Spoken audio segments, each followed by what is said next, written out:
மத்தேயு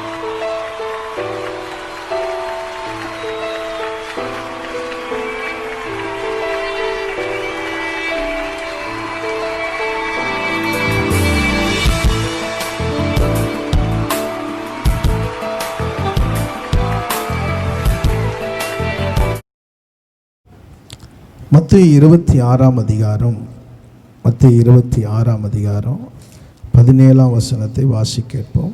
26:17. புளிப்பில்லாத அப்ப பண்டிகையின் முதல் நாளிலே சீஷர்கள் இயேசுவினிடத்தில் வந்து, பஸ்காவை புசிப்பதற்கு நாங்கள் எங்கே உமக்கு ஆயத்த பண்ண சித்தமாக இருக்கிறீர் என்று கேட்டார்கள். அல்லேலூயா.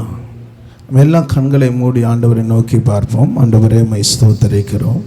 இந்த திருவிருந்து ஆராதனை ஆரம்பம் முதற்கொண்டு பாடல் ஆராதனை, காணிக்க பகுதி, சாட்சி எல்லாவற்றையும் நீ ஆசீர்வதித்ததுக்காக உமக்கு ஸ்தோத்திரம். ஆண்டவரே, இந்த வேலையில் இந்த வார்த்தையை நீர் ஆசீர்வதிப்பீராக, எங்களோடு பேசும், உடைய நாமத்தை மகிமைப்படுத்துவீராக. இயேசுவின் நாமத்தில் பிதாவே, ஆமென்.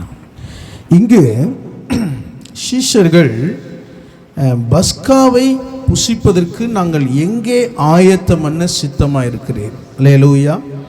இப்போ பாருங்க, இது திருவிருந்து ஆயத்தம் பண்ண எங்கே சித்தமாக இருக்கிறீன்னு கேட்குறாங்க. யார் கேட்டா? சீஷர்கள் கேட்டாங்க. அல்லேலூயா. இப்போ இயேசு அதற்கு காரணத்தை, அதுக்குரிய காரியத்தை சொல்லுகிறார். அல்லேலூயா. இப்போ நம்ம இந்த பஸ்காவை ஆசரிக்கக்கூடிய இடத்தை குறித்து நாம் தியானிக்க போகிறோம். அல்லேலூயா. பஸ்காவை ஆசரிக்கிற இடத்தை குறித்து நம்ம தியானிக்க போகிறோம். இப்போ இந்த பஸ்கா என்றால் என்ன? அல்லேலூயா. நீங்கள் தான் சொல்லணும். பஸ்கா என்றால் திருப்பவும் விடுபடவும். அப்போ எகிப்தில் இஸ்ரவேல் ஜனங்கள் 430 வருஷம் அடிமை தனத்துக்குள்ளே இருந்தாங்க. எழுந்திருக்க முடியாமல், ஆசீர்வாதம் இல்லாமல் இருந்தாங்க. இப்போ ஆண்டவர் அவர்களை திரும்ப பண்ணினார். அல்லேலூயா. அவர்களுக்கு ஒரு விடுதலை கொடுத்தார். அதை நினைவு கூறும்படி தான் அங்கு ஒரு பஸ்கா என்கிற ஒரு பந்தி ஆயத்தப்படுத்தினார். அல்லேலூயா. அந்த பஸ்கா என்பது ஆட்டுக்குட்டி அங்கே பலியிடப்படுகிறது. அப்போது இயேசு கிறிஸ்து கொல்கதாவிலே அவர் அடிக்கப்பட்டு மரித்து போக முன்பாக அங்கே இஸ்ரவேல் ஜனங்கள் என்ன பண்ணுறாங்க? அங்கே அடையாளமாக, இயேசு கிறிஸ்துவுக்கு அடையாளமாக அங்கு பாவத்திலும் சாபத்திலும் அடிமை தினத்திலிருந்து விடுதலையாக்கும்படி அங்கே ஒரு ஆடு பலியிடப்படுகிறது. அல்லேலூயா. அப்போ நடக்க போகிறதுக்கு முன்பாக அங்கே ஒரு அடையாளம் காணப்படுகிறது. அந்த ஆடு யாருன்னா இயேசு. அந்த பஸ்கா எதுனா அதுதான் திருப்பந்தி. அல்லேலூயா. அப்போ நாம் அதை அங்கே ஆசரிக்கும்படியாக அங்கே மோசே சொல்கிறார், நீங்கள் என்ன பண்ணணுமா, இதை எப்பொழுதெல்லாம் இந்த பஸ்காவை ஆசரிக்கிறீர்களோ அப்பொழுதெல்லாம் நீங்கள் நினைவு கூறணும். என்ன நினைவு கூறணும்னா, நாங்கள் இந்த எகிப்தின் அடிமைத்தனத்தில் இருந்தோம், இங்கே எங்களை சத்துரு எங்களை அடிமைத்தனத்துக்குள்ளே வச்சுருந்தா எங்களால் விடுதலையாக முடியாமல் இருந்தோம். இன்றைக்கி ஆண்டவர் எங்களை விடுதலையாக்கி கொண்டு வந்திருக்கிறார். அல்லேலூயா. அப்போ இந்த பந்தியிலையும் நீங்கள் அப்பத்தையும் திராட்சரசையும் பானம் பண்ணும்போதெல்லாம் என்ன நினைக்கணும்? இயேசு எனக்காக 2024 வருடத்துக்கு முன்பாக அடிக்கப்பட்டார். அல்லேலூயா. அப்போ இது நீங்கள் நினைவு கூறணும்னா உங்களுக்கு ஒரு சுத்திகரிப்பு இருக்கணும். அல்லேலூயா. இன்னைக்கு இந்த திருவிருந்து ஆராதனைக்கு வந்திருக்கிற நீங்கள் இத்தனை பேர் வந்திருக்கிறோம், ஆனால் சுத்திகரிப்புக்கு நீங்கள் வந்திருக்கிறீங்களான்னு உங்கள் இருதயத்தை கையை வச்சு பாருங்கள். இன்னைக்கு ஒரு சபையில் 3 நாள் சுத்திகரிப்பு தேவை, ஆனால் 1 நாள் தான் வச்சிருக்கிறேன். அந்த 1 நாள் சுத்திகரிப்புக்கே உங்களால் ஒதுக்க முடியாவிட்டால் எப்படி இந்த திருப்பந்தியை நீங்கள் உணர முடியும்? அல்லேலூயா. இதை நீங்கள் சாதாரண ஒரு பேக்கரியில் உள்ள அப்பமாக, ஒரு திராட்சரசமாக அல்ல, நீங்கள் அதை சுத்திகரிக்கும் பொழுது, உணரும் போது, இது எனக்காக சிந்தப்பட்ட புது உடன்படிக்கையின் ரத்தம், இது எனக்காக பிற்கப்பட்ட இயேசுவின் சரீரம். இதை நீங்கள் உணரும் போது இது உங்கள் வாழ்க்கையில் என்ன உண்டாகுனா ஆசீர்வாதத்தை உண்டாக்கும். இது உங்களுக்கு ஒரு சுகத்தை உண்டாக்கும். அல்லேலூயா. யாத்திராகமும் 12 அதிகாரம் 27 வசனத்தை வாசிங்கள். யாத்திராகமும் 12:27. இந்த கர்த்தருடைய பஸ்காவாகிய பலி அவர் எகிப்தியரை அதம் பண்ணி நம்முடைய வீடுகளை தப்ப பண்ணின போது எகிப்தில் இருந்த இஸ்ரவேல் புத்திரருடைய வீடுகளை கடந்து போனார் என்று நீங்கள் சொல்ல வேண்டும் என்றான். அப்பொழுது ஜனங்கள் தலைவணங்கி பணிந்து கொண்டார்கள். கவனிங்க, எகிப்தியரை அதம் பண்ணி அல்லேலூயா, எகிப்தியரை பயமுறுத்தி, அல்லேலூயா, ஆண்டவர் இஸ்ரவேல் புத்திரருடைய வீடுகளை என்ன பண்ணாரா? தப்ப பண்ணினார். அல்லேலூயா, கடந்து வர பண்ணினார். இங்கே உங்களுக்கு எதிராக, உங்கள் குடும்பத்துக்கு எதிராக, உங்களுடைய வருமானத்துக்கு எதிராக, உங்கள் ஆசீர்வாதத்துக்கு எதிராக பிசாசு அவன் பலவிதமான தடைகளையும் பல திட்டங்களை கொண்டு வந்தான். கர்த்தர் அவனை அதட்டி, அவனை அகற்றி, அவனிலிருந்து கர்த்தர் நமக்கு ஒரு விடுதலையை கொடுத்திருக்கிறார். அல்லேலூயா. இங்கே மோசே சொல்லுகிறார், நீங்க என்ன பண்ணணுமா? இதை நினைவு கூறணும். அல்லேலூயா, அல்லேலூயா. நீங்கள் 14ஆம் வசனம் வாசிங்க. 14. அந்த நாள் உங்களுக்கு நினைவு கூறும் நாளா இருக்க கடவது. அதை கர்த்தருக்கு பண்டிகையாக ஆர்ப்பரிப்பீராக. அதை உங்கள் தலைமுறை தோறும் நித்திய நியமாக ஆசரிக்க கடவுள். அப்ப இந்த திருப்பந்தி என்பது ஒரு பண்டிகை. எப்படி இது பண்டிகை? பண்டிகைக்கு எப்படி வரணும்? எப்படி வருவீங்க பண்டிகைக்கு? எப்படி வரணும்? நல்ல உற்சாகமாக சந்தோஷத்தோடு. அல்லேலூயா.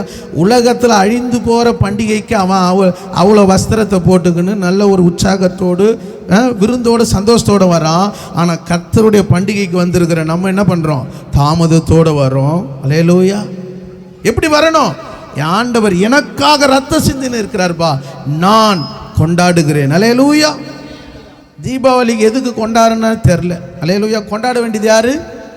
நம்ம தான் கொண்டாடணும். அல்லேலூயா, அல்லேலூயா. சத்துருவின் தலையை கர்த்தர் நசுக்கினார் சிலுவையில். அல்லேலூயா. தீபாவளியே நமக்கு தான், பொங்கலும் நமக்கு தான். அல்லேலூயா. எல்லாம் நமக்கு தான். கர்த்தர் நமக்கு ஜெயத்தை கொடுத்து இருக்கிறார். ஆனால் ஜெயம் பெற்ற நம்ம என்ன பண்ணுறோம்? திரும்ப போய் தானே ஆகணும். அல்லேலூயா. என்ன பண்ணுறது? இதை வேற எடுக்கலைன்னா பரலோகம் போக முடியாதுன்னு வேற பாஸ்டர் சொல்லி நிற்கிறாரு. சரி, போய் கொண்டாட உக்காந்துட்டு வாங்கிட்டு ஓடிடுவோம். அல்லேலூயா, அல்லேலூயா. ஓடிடுவோம். ஓடுறதுக்கு இல்லைங்க, இதில் நடனம் ஆடி துதிச்சு கர்த்தரை ஆராதிக்கிறது தான் அது பண்டிகை. அல்லேலூயா. நீ வரும்போதே ஒரு மகிழ்ச்சி வரணும். எங்கே போகிறேன்னு கேட்டால் என்ன சொல்லணும்? எங்கே போகிறேன், வேற என்ன பண்ணுறது? பாஸ்டர் வரலன்னா செய்தியில் போட்டு வாங்குறாரு. அல்லேலூயா. கேட்டு கேட்டு வரல வரல வரலன்னு சொல்லுகிறார். என்ன பண்ணுறது? போய் தான் ஆகணும். அல்லேலூயா. இல்லைங்க, கர்த்தருடைய ஆலயத்துக்கு போவோம் என்று சொல்லும் போதே ஒரு மகிழ்ச்சி உனக்குள்ள வரணும். அல்லேலூயா. உடன்படிக்கை பெட்டிக்கு முன்பாக தாவீது என்ன பண்ணனா? நடனம் ஆடுறான் பாருங்க. அல்லேலூயா. யாருங்க ஆடுறது? ராஜா ஆடுறாருங்க. நம்ம ஆடுறதுக்கு யோசிக்கிறோம். நீ மாம்சத்தில் ஆட வேணாம், ஆவியில் நிறைஞ்சு ஆடு. நீ ஆவியில் நிறைஞ்சிட்டினாலே எங்கே நிற்கிறேன்னே உனக்கு தெரியாது. அல்லேலூயா. கர்த்தருடைய ஆவி எங்கேயோ அங்கே விடுதலை உண்டு. ஆவியானவர் உன்னை நிரப்பிட்டாருன்னா உனக்கு ஒரு விடுதலை தந்துடுவார். அல்லேலூயா. அவர் விடுதலை நாயகன். அப்போ இந்த பந்தி என்பது ஒரு பண்டிகை. இந்த பண்டிகையில் என்ன பண்ணணும்? சந்தோஷத்தோடு மகிழ்ச்சியோடு இதை பானம் பண்ணணும். இங்கே போயிட்டு என்ன பண்ணக்கூடாது? ரொம்ப துக்கத்தோடு வந்திருக்கிறீங்க. அல்லேலூயா. ஒரு மகிழ்ச்சி இருக்கணும். தேவ சமூகத்தில் ஒரு ஆயத்தம் இருக்கணும். அல்லேலூயா. நீங்கள் லூக்கா 22ஆம் அதிகாரம் 19ஆம் வசனத்தை வாசிங்க. லூக்கா 22:19. பின்பு அவர் அப்பத்தை எடுத்து ஸ்தோத்திரம் பண்ணி அதை பிட்டு அவர்களுக்கு கொடுத்து, இது உங்களுக்கு கொடுக்கப்படுகிற என்னுடைய சரீரமாய் இருக்கிறது, என்னை நினைவு கூறும்படி இதை செய்யுங்கள் என்றார். அல்லேலூயா. இங்க ஆண்டவர் என்ன செய்கிறார்? இந்த அப்பத்தை எடுத்து ஸ்தோத்திரம் பண்ணி அப்பத்தை பிட்டு, இது உங்களுக்காக பிற்கப்படுகிற என்னுடைய சரீரமாக இருக்கு, இதை நினைவு கூறும்படி செய்யுங்கள். உங்களிடத்தில் இந்த பந்தி, இந்த அப்பம் வரும்போது திராட்சரவசம் முழங்கால் படிட்டு நீ ஸ்தோத்திரம் பண்ணணும். அல்லேலூயா. நீ கனம் பண்ணணும். இதை நீ நினைவு கூறணும். ஏன் தெரியுமா? ஆண்டவர் உன்னை இதை நீ பானம் பண்ணாவிட்டால் அவரிடத்தில் உனக்கு பங்கு இல்லை. அல்லேலூயா. பங்கு இல்லை, எதுவுமே இல்லை. நீ இது எப்போ பானம் பண்றியோ நீ இயேசுக்குள்ளே இருக்கிறாய், இயேசு உனக்குள்ளே இருக்கிறார். அல்லேலூயா, அல்லேலூயா. இதை பானம் பண்ணாத போது அவரிடத்தில் உனக்கு பங்கு இல்லை. அவரிடத்தில் உனக்கு பங்கு இல்லைன்னா பாப்பான் பிசாசு, ஆகா இந்த பந்தியிலே நீ இல்லையா? அல்லேலூயா. உன்னை நான் பார்த்துக்கிறேன். அல்லேலூயா. இந்த பந்தி உள்ளே வந்துட்டீன்னா வேற ஒன்றும் உனக்குள்ளே வரவே முடியாது. இரத்த கோட்டைக்குள்ளே நான் நுழைந்து விட்டேன், இனி எதுவும் அணுகாது, எந்த தீங்கும் தீண்டாது. கோட்டைக்குள்ளே நான் நுழைந்து விட்டேன், இனி எதுவும் அணுகாது, எந்த தீங்கும் தீண்டாது. நேசரின் ரத்தம் என் மேலே நெருங்காது சாத்தான்.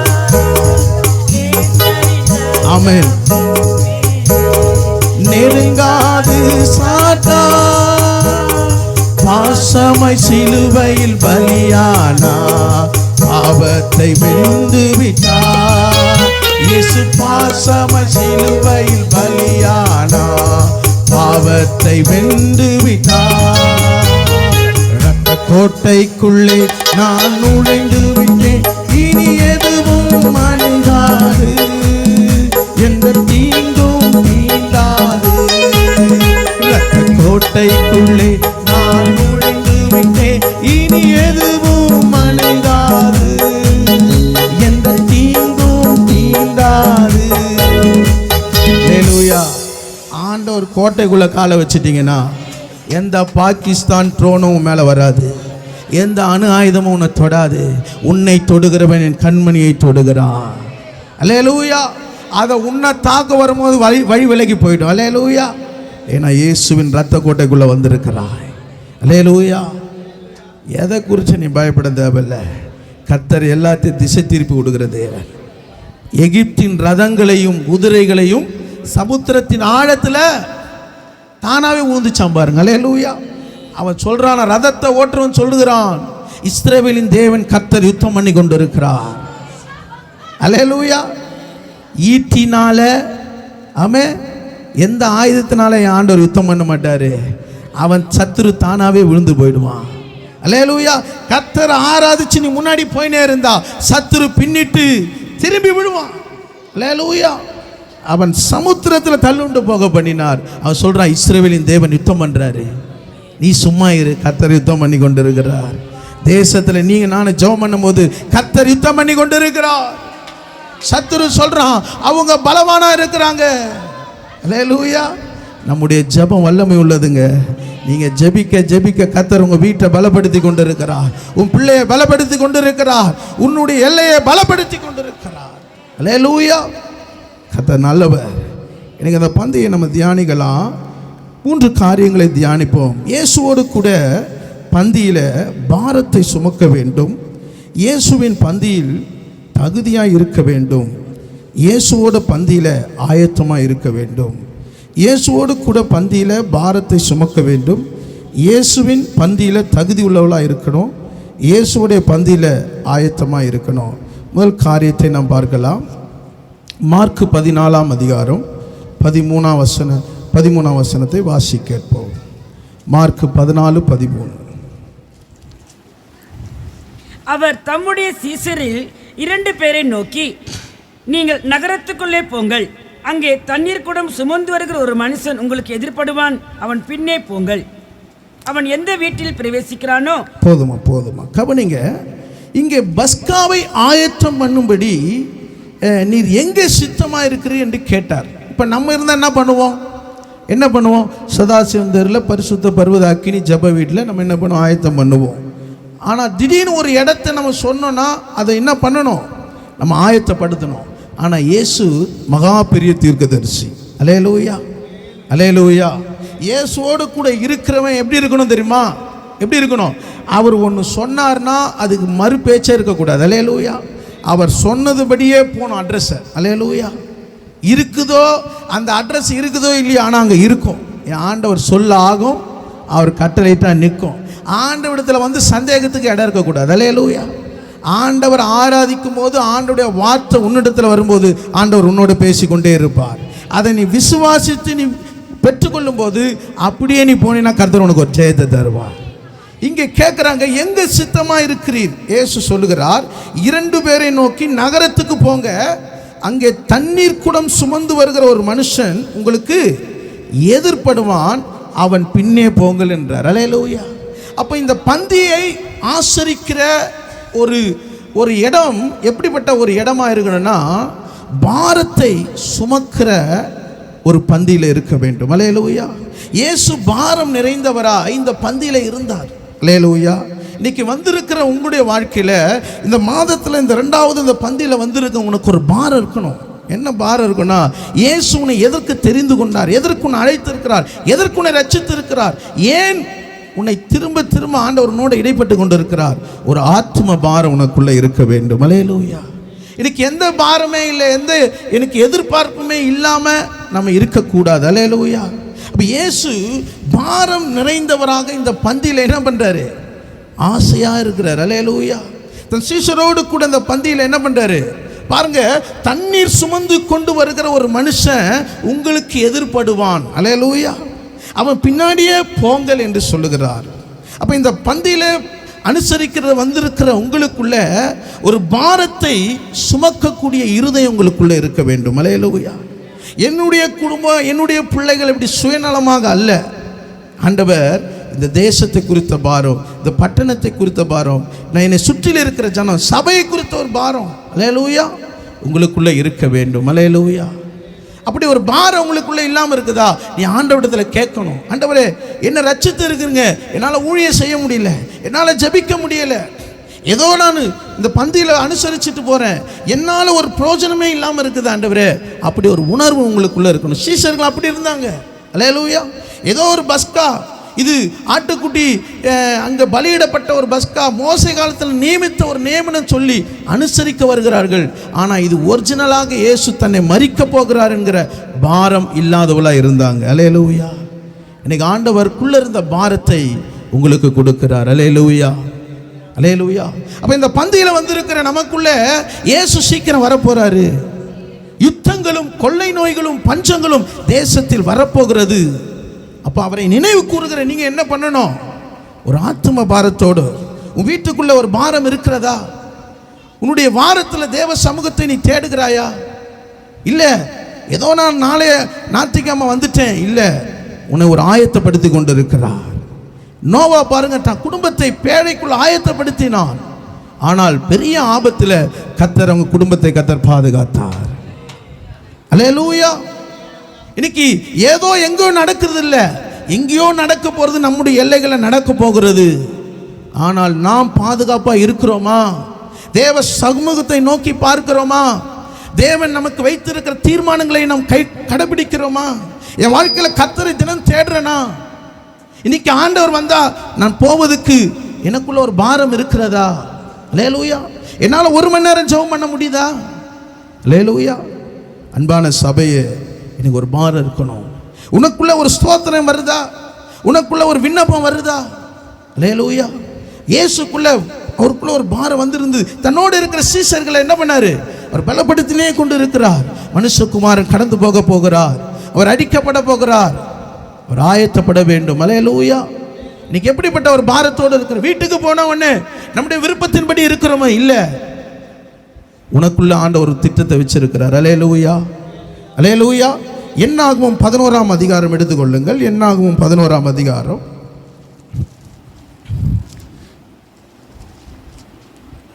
என்னாகும் 11ஆம் அதிகாரம் 12ஆம் வசனம் வாசிங்க.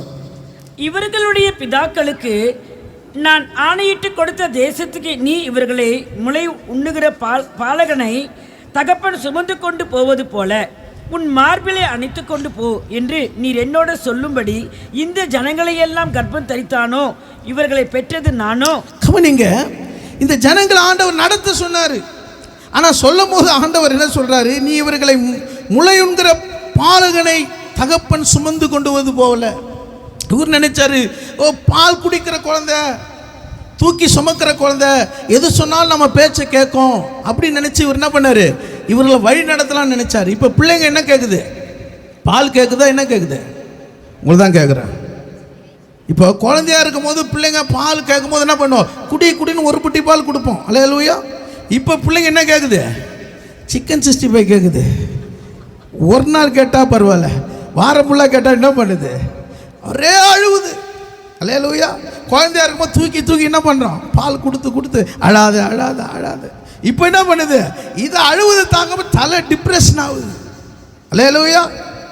அம்மா அப்பாலாம் ரொம்ப சந்தோஷமாக சிரிக்கிற மாதிரி இருக்குது. ரொம்ப ஆறுதலாக இருக்குதுயா நீங்கள் சொல்கிறது. அல்லேலூயா. பிள்ளைங்க பண்ணால் கேட்குது, இதை வேணும் அதை வேணும். ஸ்கூலுக்கு எப்படா ஸ்கூல் திறப்பாங்கன்னு அம்மா அப்பா கேட்டுனுக்குறாங்க. அல்லேலூயா. எப்போ ஸ்கூல் திறப்பாங்க, எப்போ காலேஜ் திறப்பாங்க. அல்லேலூயா. வீட்டிலேருந்து ஒன்று ஒன்றா கேட்டுனுக்குது, ஒன்று ஒன்றா ஆர்டர் பண்ணுங்க. அல்லேலூயா. இப்போ மோசே சொல்றாரு, பால் குடிக்கிற குழந்தை இட்டுன்னு போக சொன்னீங்களா ஆண்டவரே, இது பால் குடிக்க மாட்டுது, இது சிக்கன் 65 கேட்குது. அல்லேலூயா. அல்லேலூயா. அது வசனம் பாருங்களேன். இந்த ஜனங்கள் எல்லாம் கர்ப்பம் தரித்தனும், இவர்களை நான் பெற்றனும். அல்லேலூயா. 13ஆம் வசனம் வாசிங்க. இந்த ஜனங்கள் எல்லாருக்கும் கொடுக்கிறதுக்கு எனக்கு இறைச்சி எங்கிருந்து வரும்? எனக்கு இறைச்சி கொடு என்று என்னை பார்த்து அழுவுதே. ஏதோ ஒரு முறை வாங்கி கொடுத்துட்டேன் தெரியாம, டெய்லி அழுது நிக்குது. அழுது மோசே என்ன ஆயிடுச்சு? மோசே அழ ஆரம்பிச்சிட்டார். அல்லேலூயா. அல்லேலூயா. எங்கேயோ இருந்த மோசேவை, மலை மேல அப்படியே உட்கார்ந்து இருந்த மோசேவை ஆண்டவர் என்ன பண்ணாரு? போய் ஜனங்களை நடத்தினாரு. சரி, நடத்தின ஆண்டவர் கூட வருவார்னு பார்த்தா எல்லாத்துக்கும் ஜனங்க யாருக்கு அழுவுது? மோசே. மோசே. அல்லேலூயா. இப்போ மோசே என்ன சொல்றாரு? 14ஆம் வசனம் வாசிங்க.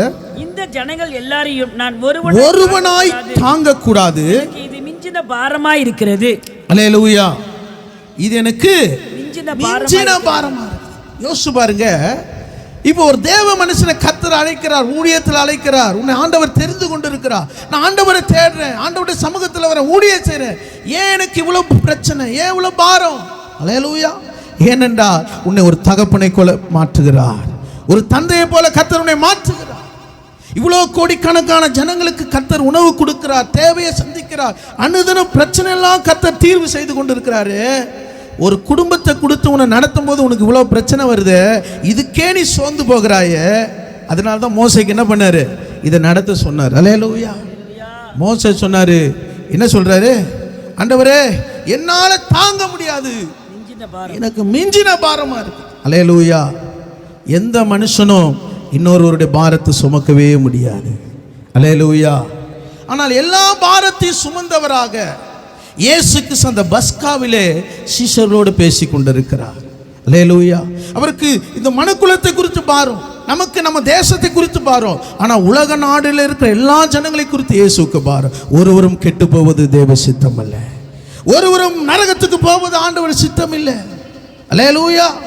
அவர் பாரம் நிறைந்தவராக அந்த பந்தியில் இருக்கிறார். இன்றைக்கு இந்த பந்தியில் நீ எப்படி இருக்கிறாய்? உன் குடும்பத்தை நினைத்து கொண்டு இருக்கிறாயா, இல்ல தேவனுடைய இருதயத்தின் பாரம் உனக்குள்ள இருக்கிறதா? அல்லேலூயா. அல்லேலூயா. ஆனால் ஆண்டவர் பண்ணாரு, பார்த்தாரு, அவனுக்குள்ள இருந்த ஆவி என்ன பண்ணாரு? நீங்கள் 70 பேரை கூட்டி, நீங்கள் 17ஆம் வசனம் வாசிங்க.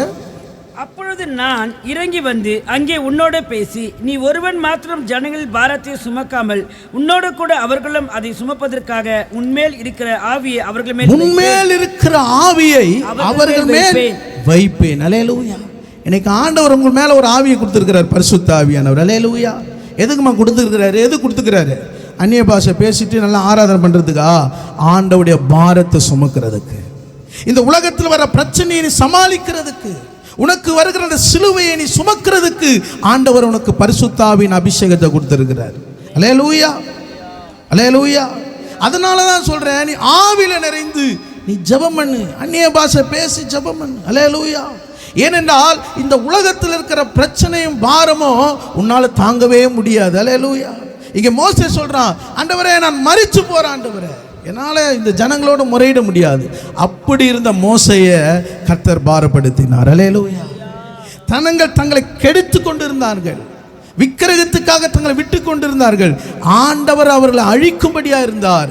ஆனா மோசே சொன்னா, ஆண்டவரே இந்த ஜனங்களை அழிக்கிறதுக்காக கொண்டு வந்தீங்க, என் பேரை பரலோகத்திலிருந்து கிறுக்கி போடுங்க ஆண்டவரே. அல்லேலூயா. அப்போ ஆண்டவருடைய பாரம் அவருக்குள்ள வந்துச்சு.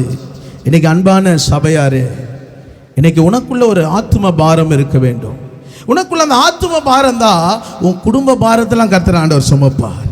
வருத்தப்பட்டு பாரம் சுமக்கிறவர்களே நீங்க எல்லாரும் நான் உங்களுக்கு.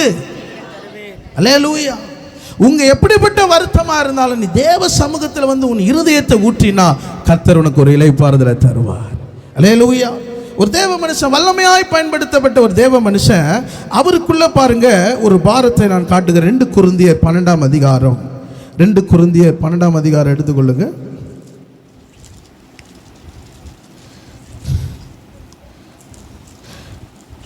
அதிகாரம் 7ஆம் வசனம் வாசிங்க. அன்றியும் எனக்கு வெளிப்படுத்தப்பட்டவைகளை குறித்து மேன்மையின் நிமித்தம் நான் என்னை உயர்த்தாதபடிக்கு என் மாம்சத்தில் ஒரு முள் கொடுக்கப்பட்டிருக்கிறது. உயர்த்தாதபடிக்கு அது என்னை குட்டும் சாத்தானுடைய தூதனாய். இங்க பவுலுக்கு மாம்சத்தில் ஒரு முள்ளு கொடுக்கப்பட்டிருக்கிறது. பாருங்க, அவருடைய உருமால்களை போடும்போது, அவருடைய வஸ்திரத்தை தொடும்போது கர்த்தருடைய வல்லமை புறப்படுகிறது, பிசாசுகள் அலறுகிறது. ஆனால் அப்படிப்பட்ட ஒரு தேவ மனுஷனுக்கு கர்த்தர் ஒரு பலவீனத்தை கொடுத்திருந்தார். அல்லேலூயா. நான் சொல்றேன், எப்படிப்பட்ட ஊழியக்காரனா இருந்தாலும் காயங்கள் ஏற்படும், வியாதிகள் வரும், பலவீனம் வரும், மரணமே வரும். அல்லேலூயா, அல்லேலூயா. ஆனால் அவருடைய ஆத்மா கர்த்தருடைய கருத்தில் இருக்கிறது. அல்லேலூயா. இங்கு பாருங்க, ஒரு தேவ மனுஷன், வல்லமையாய் பயன்பட்ட மனுஷனுக்கு ஒரு முள்ளு கொடுக்கப்பட்டது. 3 முறை ஜெபம் பண்றார். நம்மளா இருந்தா என்ன பண்ணுவோம்? இன்னும் ஆண்டவரே இவ்வளோ ஜெபம் பண்றேன், இவ்வளோ போராடுற, ஏன் ஆண்டவரே இந்த பலவீனத்தை வச்சிருக்கிற? ஏன்னா அந்த முள்ளு ஏன் உனக்கு வச்சிருக்கிறார்னா, நீ இந்த திருவிந்துக்கு வரணும், நீ ஆண்டவருடைய ஆலயத்தில் எப்போது இருக்கணும் தான் அந்த முள்ளு வச்சிருக்கிறாரு. சில முள்ளு, பிரச்சனை என்கிற முள்ளு, கஷ்டம் என்கிற முள்ளு, குடும்பத்தில் உன்னை குலைத்து கொண்டிருக்கிற, உன்னை இன்னும் துக்கப்படுத்துகிற சில முள்ளு வச்சிருக்கிறார்னா, நீ கர்த்தருடைய ஆலயத்தில் இருக்கணும். எந்த முள்ளுவே இல்லை, எந்த பிரச்சனையும் இல்லைன்னா நீ ஆலயத்தில் வரமாட்ட, ஆண்டவருக்கு டாட்டா காட்டுருவ. அல்லேலூயா, அல்லேலூயா.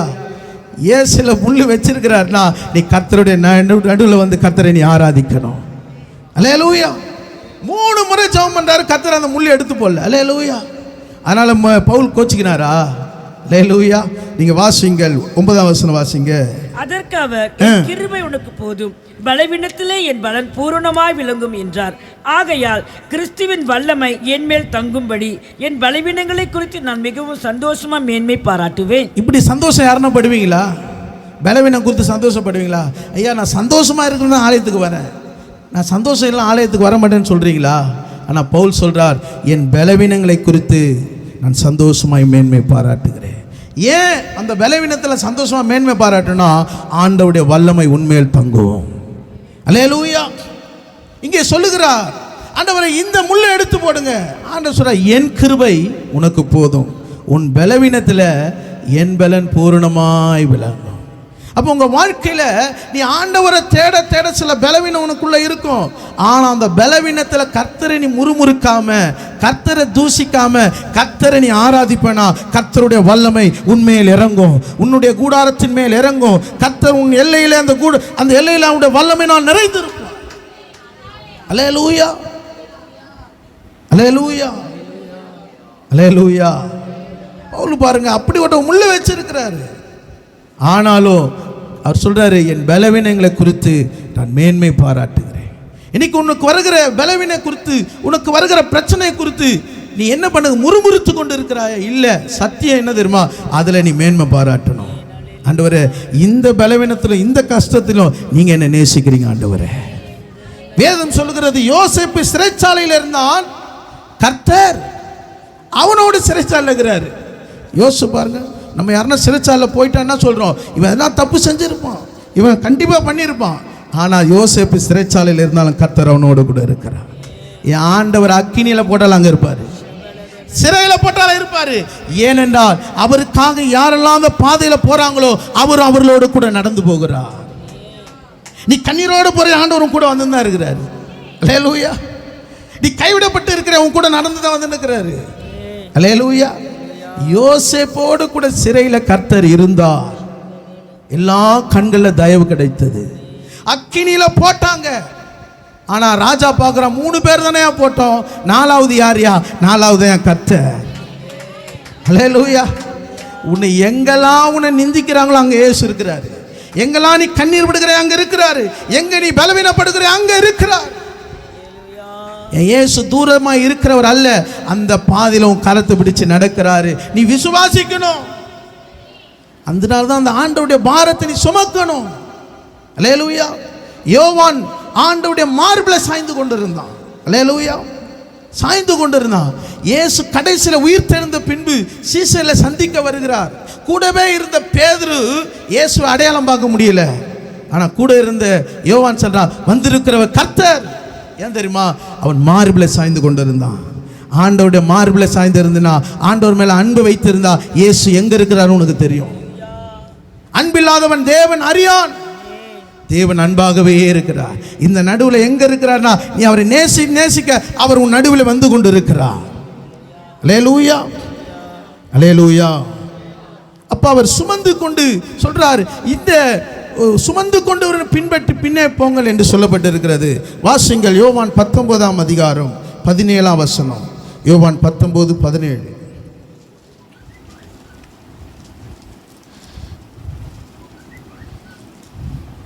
அவர் தம்முடைய சிலுவையை சுமந்து கொண்டு எபிரேய பாஷையிலே கொல்கொதா என்று சொல்லப்படும் கபாலஸ்தலம் என்கிற இடத்துக்கு புறப்பட்டு போனார்.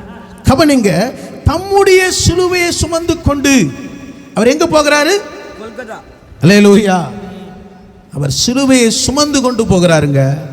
இங்க ஒருத்தன் தண்ணீர் கூட சுமந்து கொண்டு போகிறான். ஆனா இயேசு கிறிஸ்து உனக்காக எனக்காகவும் அவர், வேதம் சொல்லுகிறது, மத்தேயு 8:17 சொல்லுகிறது, நம்முடைய பலவீனங்களை ஏற்றுக்கொண்டு நோய்களை சுமந்து ஆமென் அவர் கொல்கதாய் நோக்கி கடந்து போகிறார். அல்லேலூயா, அல்லேலூயா. அவர் ஒரு பாவமும் செய்யல, ஒரு தவறு செய்யல. ஆனாலும் நம்முடைய அக்கிரமம், நம்முடைய மீறுதல், நம்முடைய துணிகரம் எல்லாவற்றையும் ஏற்று சிலுவையை சுமந்து கொண்டு கொல்கதா நோக்கி போகிறார். அல்லேலூயா. அவர் சுமந்து கொண்டு இருந்த அந்த பாரம் நமக்குள்ளே இந்த பந்தியில் காணப்படும்படியாக நான் கேட்டுக்கொள்கிறேன். ரெண்டாவது காரியம், இயேசுவின் பந்தியிலே தகுதியாக இருக்க வேண்டும். மார்க் 14ஆம் அதிகாரம் 14ஆம் வசனம். மார்க் 14ஆம் அதிகாரம். எந்த வீட்டுக்குள் பிரவேசிக்கிறானோ அந்த வீட்டு எஜமானை நீங்கள் நோக்கி, நான் என் சீசனோடு கூட பஸ்காவை புசிக்கிறதுக்கு தகுதியான இடம் எங்கே என்று போதகர் கேட்கிறார் என்று சொல்லுங்கள். கவனிங்க, இந்த பந்தியில ஆசரிக்க வேண்டிய நாம் ரொம்ப அதிக தகுதியா இருக்க வேணும். ஆண்டவர் பாருங்க, ஆசரிக்க வேண்டிய இடம் தகுதியா இருக்கணும். அல்லேலூயா. அப்ப இடமே இவ்வளவு தகுதியா இருக்கணும்னா அதை பானம் பண்ணுகிற நாம் எவ்வளவு தகுதியா இருக்கணும். அல்லேலூயா, அல்லேலூயா. அப்ப தகுதியா இருக்கணும் என்ன? உங்களை தான் கேட்குறேன், என்ன தகுதியா இருக்கணும்? என்ன தகுதியா இருக்கணும்? உங்களை தான் கேட்குறேன், என்ன தகுதியா இருக்கணும்? ஆண்டவர் தகுதியா இருக்குது என்னன்னா, உன் வாழ்க்கையில் அவர் ரத்தத்தினால நீ கழுவப்பட வேண்டும். அல்லேலூயா. நல்லொழுக்கம் இருக்க வேண்டும், உனக்குள்ள ஆண்டவருடைய சுவாபம் இருக்க வேண்டும். அல்லேலூயா. அப்ப பாருங்க, நீ அந்த பட்டணத்துக்கு போ, அங்க ஒரு எஜமான் இருப்பான். அந்த இடம் தகுதியான இடம். அப்போ ஒரு இடமே தகுதியா இருக்கணும்னா, அப்ப இதை பானம் பண்ணுகிற எனக்குள்ள எவ்வளவு தகுதி இருக்கணும், எவ்வளவு பரிசுத்தம் இருக்கணும். அல்லேலூயா. அப்போ இந்த சரீரமும் இந்த ரத்தமும் உன்னிடத்துல வந்து நீ நடுங்கணும். ஒருவேளை இந்த வாரத்தில் ஆண்டவருக்கு விரோதமாக நான் பேசியிருக்கலாம், நான் நினைச்சிருக்கலாம், தீட்டுப்பட்டு இருக்கலாம். ஆண்டவரே, உன் ரத்தத்தினால என்னை கழுவும் ஆண்டவரே. நான் இது அபாத்திரமாய் பானம் பண்ணக்கூடாது. அல்லேலூயா. இதை பானம் பண்ணுவதற்கு இடமே உள்ள தகுதியா, இதை பெற்றுக்கொள்ளுகிற நான் எவ்வளவு தகுதியா இருக்கணும். அல்லேலூயா. யூதர்கள்லாம் பாருங்க, அவ்வளோ ஒரு சுத்திகரிப்போடு கூட இருப்பார்கள். அல்லேலூயா. இதுக்கு நமக்குள்ள ஒரு தேவனுக்கு அந்த அளவுக்கு ஒரு சுத்திகரிப்பு நமக்குள்ள காணப்பட வேண்டும். அல்லேலூயா. வாசியுங்கள் உபாகமம் 23ஆம் அதிகாரம் 14ஆம் வசனம். உபாகமம் 23:14. உன் தேவனாகிய கர்த்தர் உன்னை ரட்சிக்கவும் உன் சத்துருக்களை உனக்கு ஒப்பு கொடுக்கவும் உன் பாளையத்துக்குள்ளே உலாவிக் கொண்டிருக்கிறார். ஆகையால் அவர் உன்னிடத்தில் அசுசியான காரியத்தை கண்டு உன்னை விட்டு போகாதபடிக்கு உன் பாளையம் சுத்தமாயிருப்ப கடவது. ஆண்டவர் உன்னை விட்டு போகக்கூடாதபடிக்கு உன் பாளையம் சுத்தமாயிருக்க. ஆண்டவர் உன் வீட்டுக்குள்ள உலாவணும் விரும்புறாரு. ஆண்டவர் உன்னோடு கூட நடக்கணும்னு விரும்புறாரு. எதுக்கு விரும்புறாரு? ஏன் ஆண்டவர் உலாவணும்? ஏன் ஆண்டவர் உலாவணும்? உன்னை ரட்சிக்கவும் உன் சத்துருக்களை உனக்கு ஒப்பு கொடுக்கவும். அல்லேலூயா. இன்னைக்கு உனக்குள்ள இந்த ரட்சிப்பு போயிடக்கூடாது, சத்துரு உள்ள நுழைஞ்சிடக்கூடாது, உன் பிள்ளைகளை வஞ்சித்திடக்கூடாது, உன் குடும்பத்துக்குள்ள இந்த ரட்சிப்பின் சந்தோஷத்தை நீ இழந்துடக்கூடாது. அதற்கு ஆண்டவர் உன் பாளையத்தில் உலாவவும். அல்லேலூயா. சத்துருக்கள் உன் பின்னே தொடராதபடி.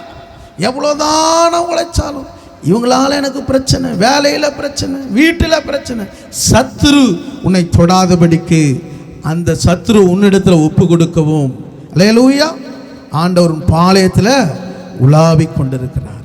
இன்னைக்கு ஆண்டவருடைய பாளையத்தில் உலாவி கொண்டிருக்கிறாரா? இன்னைக்கு உன் வீட்டில் உலாவி கொண்டிருக்கிறாரா? இன்னைக்கு யோசிச்சு பாருங்க. இல்லையா, என் வீட்டில் உலாவ முடியலன்னு தான் நான் இங்கே வந்து உலாவின்னு இருக்கிறேன். அல்லேலூயா. உன் வீட்டில் ஆண்டவர் உலாவ வேண்டும். எருசலேமில் ஆலயத்தில் வந்தாரு, உலாவ பார்த்தாரு. உள்ளே போனா உள்ளே கல்லர் குகையா இருக்கிறது. இருள் நிறைந்து இருக்கிறது, தேவ பயம் இல்லை. அல்லேலூயா. ஒரே பாட்டு சத்தம், ஒரே தேவையில்லாத காரியம் உள்ள இருந்தது. ஆண்டவர் என்ன பண்ணாரு? அதெல்லாம் அகற்றினார். உன் வாழ்க்கையில் ஆண்டவர் உலாவணும்னா, இந்த ரட்சிப்பின் சந்தோஷம், இந்த சத்தியம் வீட்டுக்குள்ள வரணும்னா, ஆண்டவருக்கு தேவையில்லாத காரியம் உன் வீட்டுக்குள்ள வெளியே போகணும். அல்லேலூயா. என் வீட்டுக்குள்ள போனால் ஜெபம் பண்ண முடியல, என்னால் வேதம் வாசிக்க முடியல. அப்போ ஆண்டவர் உன் வீட்டில், உனக்கே தெரியுது இப்படி இருக்குது, ஆண்டவர் வீட்டில் உலாவ முடியுமா? ஆண்டவர் வீட்டில் உலாவணுங்க. உன் வீட்டுக்குள்ள ஒரு சமாதானம் இருக்கணும். ஆண்டவர் பூட்டின வீட்டுக்குள்ள வந்து உங்களுக்கு சமாதானம் இல்லை. இன்னைக்கு வீட்டுக்குள்ள சமாதானம் இல்லைன்னா, என் ஆண்டவர் என் வீட்டில் உலாவல, அப்போ நீ தேவனுக்கு பயந்து இருக்க வேண்டும். அல்லேலூயா, அல்லேலூயா. வேதம் சொல்லுகிறது பாருங்க, நம்முடைய வீட்டுக்குள்ள அந்த ரட்சிப்பின் சத்தம் இருக்கணும், சந்தோஷம் இருக்கணும், முழங்கால் படிட்டு ஜெபம் பண்ணணும், கர்த்தருக்கு பயப்படுகிற பயம் வீட்டுக்குள்ள இருக்கணும். இப்போ சபைக்கு வரும்போது சந்தோஷமா ஆராதிக்கிற ஏன் வீட்டுக்குள்ள பண்ண முடியல? உன் வீட்டுக்குள்ள கர்த்தர் வந்தாதான் நீ சபைக்குள்ள விடுதலையா வர முடியும். அல்லேலூயா. உன் வீட்டுக்குள்ளே விடுதலை ஆகாத போது எப்படி நீ ஆலயத்துக்குள்ள வர முடியும்? அல்லேலூயா. வாசிங்கள் லூக்கா 6ஆம் அதிகாரம் 62ஆம் வசனம் வாசிங்க. லூக்கா 6:62. இல்லைங்க ஐயா, ஐயா 9:62 மன்னிச்சுங்க, 9:62. அதற்கு இயேசு, கலப்பையின் மேல் தன் கையை வைத்து பின்னிட்டு பார்க்கிற எவனும் தேவனுடைய ராஜ்யத்துக்கு தகுதியுள்ளவன் அல்ல என்றார். கவனிங்க, இயேசுவை பின்பற்றி வர ஒருத்தர் சொல்றான். ஆண்டவர் சொல்றாரு, நீ என்னை பின்பற்றி வான்னு சொல்லும்போது அவன் சொல்றான், நான் எங்க அப்பா அம்மா கிட்ட சொல்லிட்டு வரேன். ஆண்டவர் சொல்றார், கலப்பையின் மேல் கை வச்சிட்டவன் திரும்பி பார்க்க கடவன். அல்லேலூயா. ஆண்டவரை நம்பி வந்துட்டு இனி திரும்பி பார்க்க கூடாது. அல்லேலூயா. நீ உலகத்தை இனி திரும்பி பார்க்க கூடாது, நீ எகிப்தை திரும்பி பார்க்க கூடாது. இஸ்ரவேல் ஜனங்க என்ன பண்ணாங்க? முன்னாடி போக வேண்டிய ஜனங்க பின்னாடி திரும்பி பார்த்தாங்க. பார்த்தவொன்னே என்ன வந்துச்சு? எகிப்தின் ரதங்கள் வந்துச்சு, பயம் வந்துச்சு. அல்லேலூயா. நான் சொல்றேன், நீ உலகத்தை இனி திரும்ப கூடாது. அல்லேலூயா. இயேசுவின் பின்னால் நான் செல்வேன், திரும்பி பார்க்க மாட்டேன், திரும்பி பார்க்க மாட்டேன். இயேசுவின் பின்னால் நான் செல்வேன், திரும்பி பார்க்க மாட்டேன், திரும்பி பார்க்க மாட்டேன். உலகமே பின்னா, சிலுவையை முன்னா, உலகமே பின்னா, சிலுவையை முன்னா. இயேசு சிந்திய இரத்தத்தினாலே என்றும் விடுதலையே, இயேசு சிந்திய இரத்தத்தினாலே என்றும் விடுதலையே. இயேசுவின் பின்னால் நான் செல்வேன், திரும்பி பார்க்க மாட்டேன், திரும்பி பார்க்க மாட்டேன். அல்லேலூயா. திரும்பி பார்க்க மாட்டீங்களா? அல்லேலூயா. ஆண்டவர் முன்னாடி இருக்கிறார். வேதம் சொல்லுது, விசுவாசத்தை துவக்குனவரும் முடிக்கிறவருமாகி இயேசுவை நோக்கி பொறுமையோடு கூட ஓடுவே. உன் ஓட்டத்தில் ஒரு பொறுமை இருக்கணும். அல்லேலூயா, அல்லேலூயா. நீங்கள் வாசிங்கள் ஆதியாகமம் 19ஆம் அதிகாரம் 7ஆம் வசனத்தை வாசிங்கள். ஆதியாகமம் 19ஆம் அதிகாரம் 7ஆம் வசனத்தை. சகோதரரே, 17ஆம் வசனம். அவர்களை வெளியே கொண்டு போய் விட்ட பின்பு அவர், உன் ஜீவன் தப்பி ஓடிப்போ, பின்னிட்டு பாராதே, இந்த சமபூமியில் எங்கும் நில்லாதே, நீ அழியாதபடிக்கு மலைக்கு ஓடிப்போ என்றார். கவனிங்க, இங்கே தேவ தூதன் இங்கே லோத்துவையும் மனைவியும் மகளையும் என்ன பண்ணாரு? பிடித்து வெளியே கொண்டு வந்து என்ன பண்ண, ஜீவன் தப்பி ஓடிப்போ, பின்னிட்டு பாராதே, இந்த சமபூமியில எங்கேயும் நிற்காது. அல்லேலூயா. நீ அழிந்து போகாதபடிக்கு மலைக்கு ஓடிப்போ. அல்லேலூயா. கவனிங்க, ஜீவன் தப்பி ஓடிப்போ. இன்னைக்கு எப்படி ஓடுறோம்? ஜீவன் தப்பி ஓடி போறோமா, இல்ல நம்ம ஜீவன் நஷ்டப்படுத்தி ஓடிக்கொண்டு இருக்கிறோம்? அல்லேலூயா. இங்க தூதன் சொல்ற, எங்கேயும் நிற்காத, நீ விட்டு வந்த எகிப்துல எங்கேயும் நிற்காத, திரும்பி பார்த்தினா சத்துரு என்ன பண்ணுவான்? உன்னை தந்திரமா இழுத்துடுவான். அல்லேலூயா. இன்னைக்கு அன்பான இருக்கிற சபையே, இந்த கடைசி காலத்தில் அநேகரை தந்திரமாக பிசாசு வஞ்சித்து கொண்டிருக்கிறான். அல்லேலூயா. இங்கே தூதன் சொல்லுகிறான், நீ சமவெளியில எங்க நிற்காத, நீ ஓடு, முன்னே நோக்கி ஓடு. எங்க ஓடு? மலைக்கு ஓடு. மலைக்கு ஓடி வருமா? உங்களை தான் கேட்குறேன். இன்னைக்கு பார்த்தா மலையில் இவ்வளோ பேர் இருக்கிறீங்க, ஆனால் நாளிலேருந்து மலையில் யாரும். அல்லேலூயா. நீ மலைக்கு ஓடி வந்தீன்னா மலை மேல் உள்ள பட்டணம் மறைந்து இருக்கவே மாட்டேன். அல்லேலூயா. நீ மலை மேல் உள்ள பட்டணம், நீ மலை மேலே வந்தீங்கன்னா கர்த்தர் உன் முகத்தை பிரகாசித்து கொண்டு இருப்பார். அல்லேலூயா. அல்லேலூயா. இப்போ லோத்து என்ன சொல்றாரு? ஆண்டவரே, நான் மலைக்கு போக மாட்டேன் ஆண்டவரே, ஊருக்கு போகிறேன் ஆண்டவரே. அல்லேலூயா. அல்லேலூயா. யாரெல்லாம் ஊருக்கு போறீங்க? அல்லேலூயா. இங்கே லோத்து சொல்றாரு, நான் மலைக்கு போக மாட்டேன் ஆண்டவரே, ஊருக்கு போறேன் ஆண்டவரே. அல்லேலூயா. ஆனால் ஆண்டவர் மலைக்கு கொண்டு போனார். இன்னைக்கு மலை என்பது தேவனோடு இருக்கிற பர்வதம். அல்லேலூயா.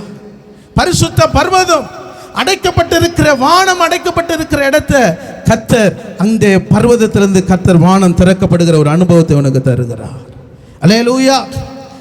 எலியாவின் காலத்தில் 3 வருஷம் மழை, வானம் அடைக்கப்பட்டிருந்தது. அவன் பரிசுத்த பர்வதத்தில் முழங்கால் குனிந்து தேவனை நோக்கி பார்க்கும்போது, அல்லேலூயா, அவன் 7 தரம், 7வது தரத்தில் வேலைக்காரன் சொல்றான், ஒரு கையளவு மேகம் இருக்கிறது. அல்லேலூயா. நீ தேவ பர்வதத்தில் வந்துட்டீன்னா ஒரு கையளவு மேகத்தில் உனக்கு கர்த்தர் ஒரு ஆசீர்வாதத்தை வச்சிருக்கிறாரு. அல்லேலூயா. அல்லேலூயா. அங்க ஆண்டவர் ஒரு பெரும் மழையை உண்டு பண்ணினார். அல்லேலூயா.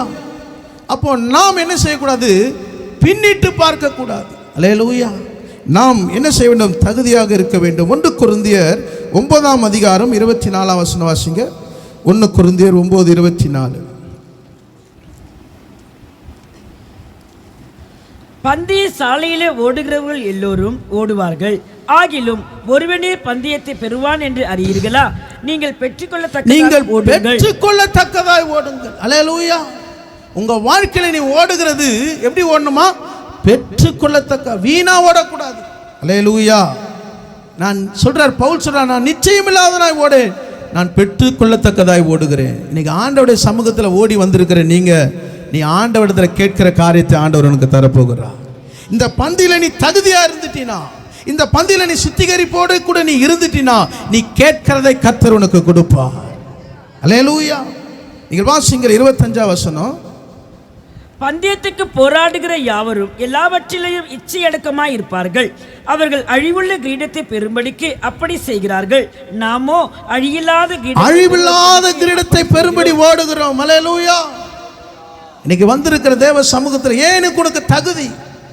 ஏன்னா அழிவில்லாத கிரீடத்தை கொடுக்கும்படி ஆண்டவர் அழைத்து வந்திருக்கிறார். அல்லேலூயா. அங்க ஒரு அழிவில்லாத கிரீடம் வச்சிருக்கிறாரு, இங்கேயும் ஒரு அழியாத ஒரு ஆசீர்வாதத்தை உனக்குள்ள வச்சிருக்கிறார். அல்லேலூயா.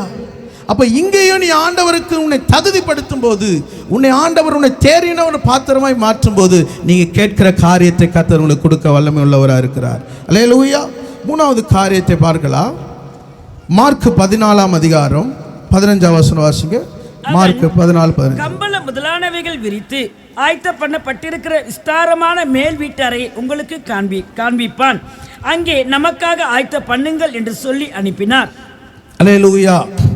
இங்கு பார்த்தீங்கன்னா இயேசுவோடு பந்தியிலே ஆயத்தமாக இருக்க வேண்டும். கம்பளம் முதலானவைகள் ஆயத்தம் பண்ணப்பட்டிருக்கிற விஸ்தாரமான மேல் வீடு. அல்லேலூயா. அல்லேலூயா.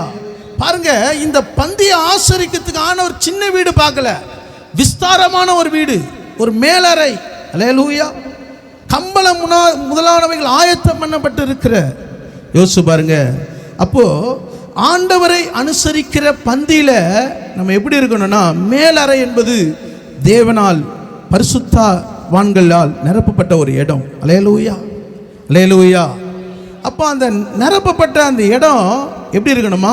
ஆயத்தமா இருக்கும். அப்போ ஆண்டவர் உன்னை நிரப்பணும்னா, ஆவியானவர் உன்னை நிரப்பணும்னா நீ எப்படி இருக்கணும்? ஆயத்தமா இருக்கணும். அல்லேலூயா. எப்படி இருக்கணும்? ஆயத்தமா இருக்கணும். ஆண்டவர் உன்னை ஆராதனையில் நிரப்பணும். வார்த்தை வரும்போது உன்னோட பேசணும்னா நீ ஆயத்தத்தோடு வரணும். அல்லேலூயா. அல்லேலூயா. அப்போ ஆண்டவருடைய ஆலயத்தில் ஏனோ தானே வந்தால் கர்த்தர் உன்னை ஆசீர்வதிக்க முடியாது. நீ ஆயத்தத்தோடு, அதிக இருட்டோடு கூட நீ ஆயத்தத்தோடு இருக்கும்போது கர்த்தர் உன்னை சந்திக்க வல்லமை உள்ளவராக இருக்கிறார். அல்லேலூயா. நீங்கள் வாசிங்கள் அப்போஸ்தலர் 10ஆம் அதிகாரம் 10ஆம் வசனம் வாசிங்க. அப்போஸ்தலர் 10ஆம் அதிகாரம் 10ஆம் வசனம். அவன் மிகுந்த பசியடைந்து சாப்பிட மனதாயிருந்தான். அதற்கு அவர்கள் ஆயத்த பண்ணுகையில் அவன் ஞான திருஷ்டி அடைந்து. கவனிங்கள், இப்போ பேதுரு பசியாய் இருந்து சாப்பிட மனதாய் இருந்தான். அவர்கள் ஆயத்தம் பண்ணுகையில் ஞான திருஷ்டி அடைந்தான். அல்லேலூயா. இப்போ பேதுரு சாப்பிட்டானா இல்லையா? பேதுரு சாப்பிட்டானா இல்லையா? உங்களை தான் கேட்குறேன். சாப்பிடல. இப்போ சாப்பாடு என்ன பண்ணாங்க? கொடுத்துட்டாங்களா? என்ன பண்ணாங்க? ஆயத்தம் பண்ணி இருக்கிறாங்க. ஆனால் வேதம் என்ன சொல்லுது? ஞான திருஷ்டி அடைந்து. அல்லேலூயா. ஞான திருஷ்டி அடைந்துனா எப்படி? சாப்பிடவும் இல்லை, ஆனால் அங்கே பரலோகத்தில் ஒரு தரிசனத்தை பார்க்குறாரு. எப்படி அது? உங்களை தான் கேட்குறேன். எப்படி? எப்படி? நீங்க முன்னாடி வசனம் வாசிங்க. மறுநாளிலே அவர்கள் பிரயாணப்பட்டு அந்த பட்டணத்துக்கு சமீபித்து வருகையில் பேதுரு 6 மணி நேரத்தில் ஜெபம் பண்ணும்படி மேல் வீட்டில் ஏறினான். இப்ப பேதுரு சாப்பிட வரும்போது சாப்பாடு ஆயத்தம் பண்றாங்க. இப்ப நம்ம என்ன பண்ணுவோம்? சாப்பிட்ற பசி நேரத்தில் சாப்பாடு ஆயத்தம் பண்ணா நம்ம கோவம் வருமா? கோவம் வராதா? கோவம் வருமா வராதா?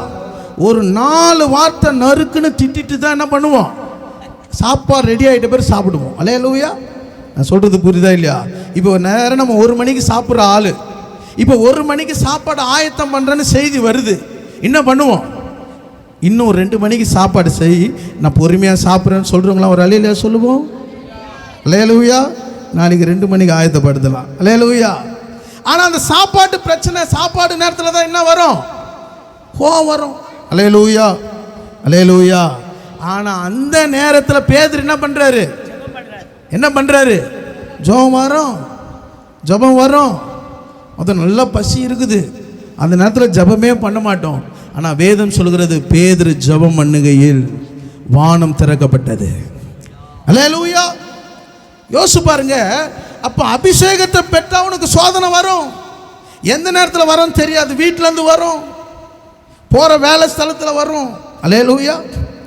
ஆனால் அந்த நேரத்தில் நான் எப்படி இருக்கிறேன்? என் மாம்சம் வெளிப்படுதா, என் ஆவி வெளிப்படுகிறதா? அல்லேலூயா. அந்த நேரத்தில் பேதுரு பாருங்க ஜெபம் பண்ணுகையில் வானம் திறக்கப்பட்டு அவன் ஞான திருஷ்டி அடைந்தான். அல்லேலூயா. அல்லேலூயா. அப்போ பாருங்க, ஒரு ஆயத்தம் என்பது நம்முடைய ஆயத்தம் பண்ணுறதுல பல சோதனைகள் வரலாம். ஆனால் ஆயத்தம் பண்ணுறதுல நீ ஆண்டவரை தேடும்போது கர்த்தர் அங்கே உனக்கு பாருங்க ஒரு ஞான திருஷ்டி உண்டாக்குறார். இப்போ நீங்கள் பேதுரை பார்த்தீங்கன்னா, இப்போ அவர் என்ன சொல்றாரு? வானம் திறக்கப்பட்டு 4 முனையில் துப்பட்டியில் என்ன பண்ணுது? எல்லா மிருகம் வருது. இப்போ ஆண்டவர் சொல்றாரு அடிச்சு புசின்றாரு. அல்லேலூயா. இப்போ பேதுரு என்ன சொல்றாரு? இதை நான் ஒரு நாளும் புசிக்கலன்னு சொல்றாரு. அல்லேலூயா. ஆனால் ஆண்டவர் சொல்றாரு நான் சுத்தமாக்கினதை நீ தீட்டு என்று எப்படி சொல்லலாம்? அல்லேலூயா. யோசிச்சு பாருங்க.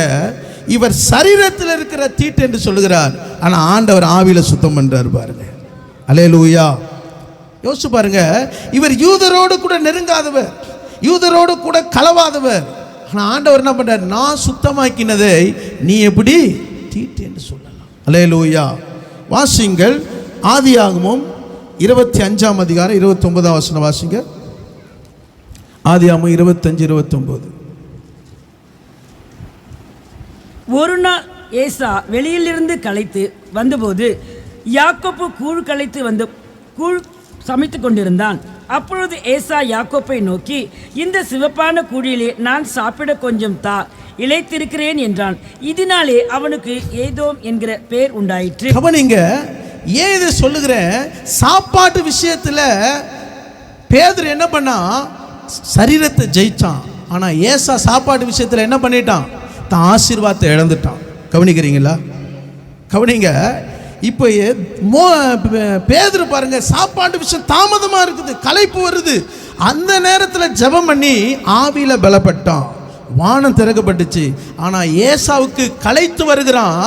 ஆனால் வேதம் சொல்லுது அவன் சேஷ்டர புத்திர பாகம், அவனுடைய முதல் தரமான ஆசீர்வாதம். இவன் கேட்குறான், இப்போ எனக்கு கூழு கொடுன்றான். ஆனால் யாக்கோபு என்ன சொல்கிறான்? நீ உன் சேஷ்டர புத்தக பாகத்தை எனக்கு தெரியா? யோசிச்சு பாருங்க. அவன் தன்னுடைய ஆசீர்வாதத்தை விற்று போடுகிறான்.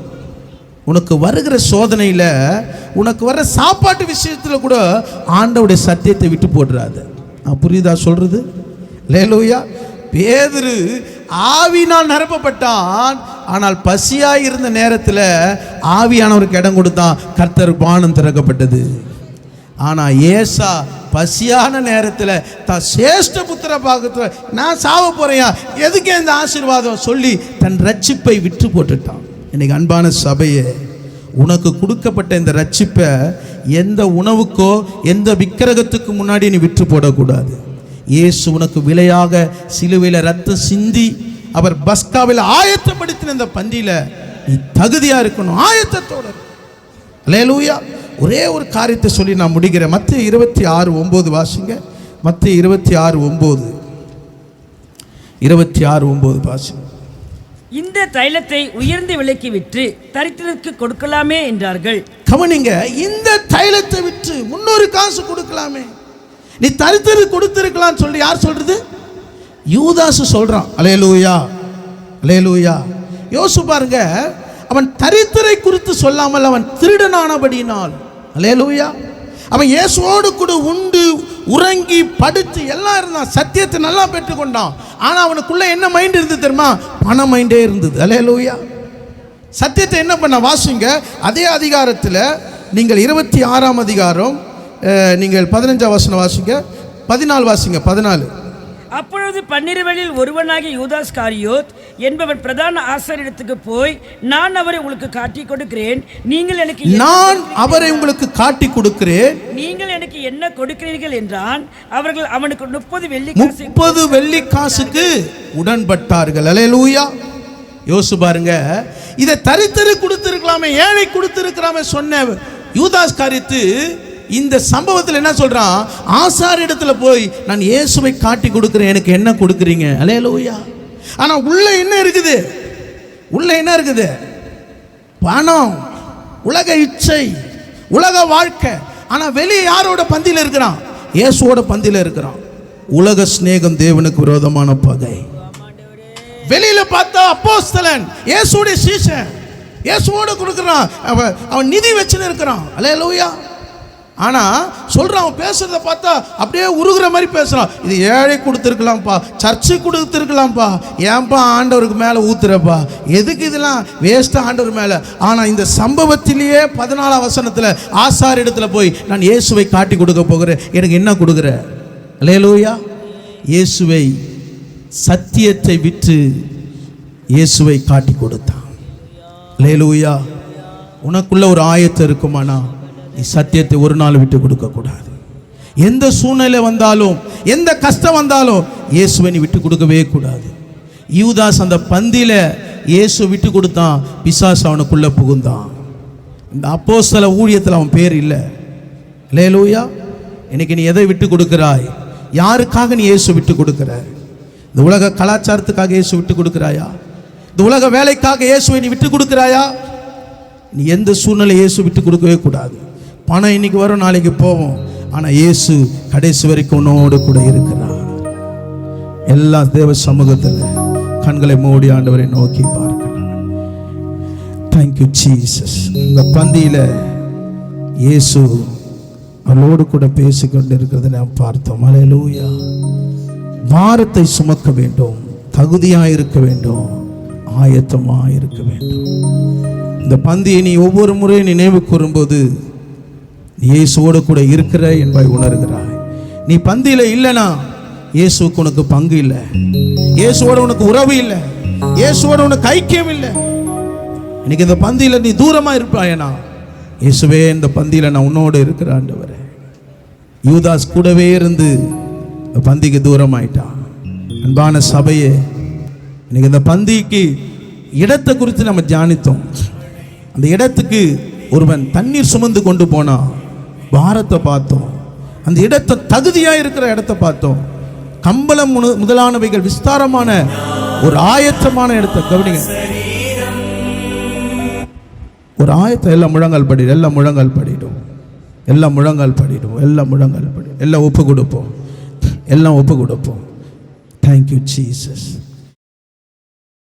யார் கொடுத்த முடிய இறக்கத்துக்காக கர்த்தரை ஸ்தோத்திரம் பண்ணுவோம். ஸ்தோத்திரம் ஸ்தோத்திரம் ஸ்தோத்திரம் ஸ்தோத்திரம் ஸ்தோத்திரம் ஸ்தோத்திரம். ஆண்டவரே உமக்கு ஸ்தோத்திரிக்கிறோம். ஆண்டவரே அந்த பஸ்காவை ஆயத்தப்படுத்தும்படியாக அந்த இடத்தை குறித்து நாங்கள் தியானிக்கும்படி நீர் உதவி செய்தீர். ஆண்டவரே அது இடம் எவ்வளவு முக்கியம் வாய்ந்தது என்பதை நாங்கள் ஆண்டவரே அது எங்கள் வாழ்க்கையில் நாங்கள் ஒப்பிட்டு பார்க்கிறோம். ஆண்டவரே இதை பெற்றுக்கொள்ளுகிற எங்களுக்குள்ளே நாங்கள் எவ்வளவுக்கு எவ்வளோ முக்கியமானவர்கள் என்பதையும் நாங்கள் உணரும்படியாய் செபிக்கிறோம். ஆண்டவரே ஆண்டவரே ஏசப்பா தன்னோடு சீஷர்களை அந்த ஐக்கியத்தில் ஆண்டவரே அதை பானம் பண்ணும்படியாக நீர் ஆண்டவரே அவளுக்கு தந்த கிருபைக்காய் ஸ்தோத்திரம். சபையாருக்கும் ஆண்டவரே ஒவ்வொருவரும் இதை பானம் பண்ணும்படியாக தன்னை சுத்திகரிப்போடு கூட தேவ சமூகத்திலே அவர்கள் பெற்றுக்கொண்டதுக்காக உமக்கு ஸ்தோத்திரிக்கிறோம். தொடர்ந்து அவளை ஆசீர்வதியும், குடும்பத்தை ஒப்பு கொடுக்கிறோம். இந்த கடைசி நாட்கள் நம்முடைய சத்தியத்தில் ஆண்டவரே நம்முடைய சமூகத்தில் நிலைத்திருக்கும்படி ஜெபிக்கிறோம். ஆண்டவரே எந்த ஒரு காரியமோ எந்த ஒரு உலகமோ நம்முடைய வாழ்க்கையில் ஆண்டவரே ஆவிக்குரிய ஜீவியத்தில் காணப்படாதபடிக்கு தேவன் அவர்களை இரத்தத்திலே மறைத்து பாதுகாக்கும்படி ஜெபிக்கிறோம். ஆண்டவரே ஆசீர்வதிப்பீராக. இயேசுவின் நாமத்தில் ஜெபிக்கிறோம் நல்ல பிதாவே, ஆமென். என் ஆத்துமாவே கர்த்தரை ஸ்தோத்திரி, என் மூலமே பரிசுத்த நாமத்தை ஸ்தோத்திரி. என் ஆத்துமாவே கர்த்தரை ஸ்தோத்திரி, கர்த்தர் செய்த சகல உபகாரங்களை மறவாதே. ஆமென். கிருபையும் பிதாவாகிய தேவனுடைய அன்பும் பரிசுத்தாவின் ஐக்கியமும் நம் அனைவரோடும் சகல பரிசுத்தவானோடு கூட கர்த்தருடைய வருகை மட்டும் இருப்பதாக. ஆமென் ஆமென்.